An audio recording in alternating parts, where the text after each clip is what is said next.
শুরু হয়ে গিয়েছে সেই বহু প্রতীক্ষিত ভোট গণনা, যেখান থেকে সকাল থেকেই আমরা সেই চিত্র দেখছি, যেখানে লোকসভা নির্বাচনের ইতিহাসে এমন ফলাফল কিন্তু বেনজির, যেখানে কাঁটায় কাঁটায় টক্কর দিচ্ছে শাসক এবং বিরোধী। তবে বিভিন্ন কেন্দ্রের দিকে আমরা নজর রাখলে দেখতে পাবো কখনো বিজেপি প্রার্থী এগিয়ে যাচ্ছে, কখনো তৃণমূল প্রার্থী।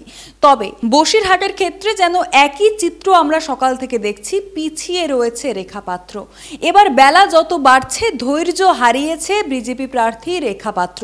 তিনি একেবারে কাউন্টিং সেন্টার থেকে বেরিয়েই গেলেন এবং যাওয়ার সময় বিরোধীরা তাকে ঘিরে জয় বাংলা স্লোগান দেয়। বেরিয়ে যাওয়ার পথে সাংবাদিকদের মুখোমুখি হয়ে তিনি কি জানালেন শোনাবো। সম্মানের হাসি আসবে। বাংলার ফলাফল এই মুহূর্তে চিত্রটা কি আছে, কোন দিকে যাচ্ছে?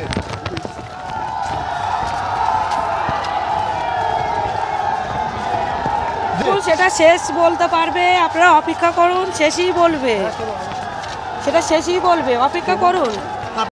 পেয়েছেন, বার্তা পেয়েছেন প্রত্যেকটা বুথের থেকে, আমার প্রত্যেকটা বুথের থেকে আমি বলছি, প্রত্যেকটা এই 500 বেশি বুথে ভোট লুটপাট করা হয়েছে, আর টিএমসি লোকেরাই করেছে, সেটা আমি বলেছি।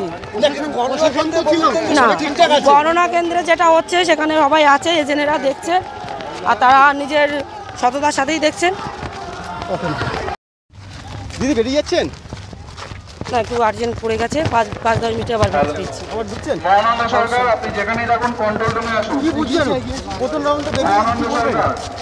আপনি প্রথম রাউন্ডে কি আছেন, কি বলবেন? দেখুন, যার প্রথমে খারাপ হয় তার শেষ ভালো হয়। তো শুরুতে খারাপ থাকলে শুরুতে পিছিয়ে আছি, শেষে এগিয়ে যাব, বিশ্বাস আছে। যা ভোটের রেজাল্ট দেখছেন কি বলবেন? দেখুন, এখানে তো টিএমসি চুরি করেছেই, তবে বিশ্বাস আছে আমরা জিতছি। বিজেপি অবশ্যই 10-15 মিনিটে ফিরছি।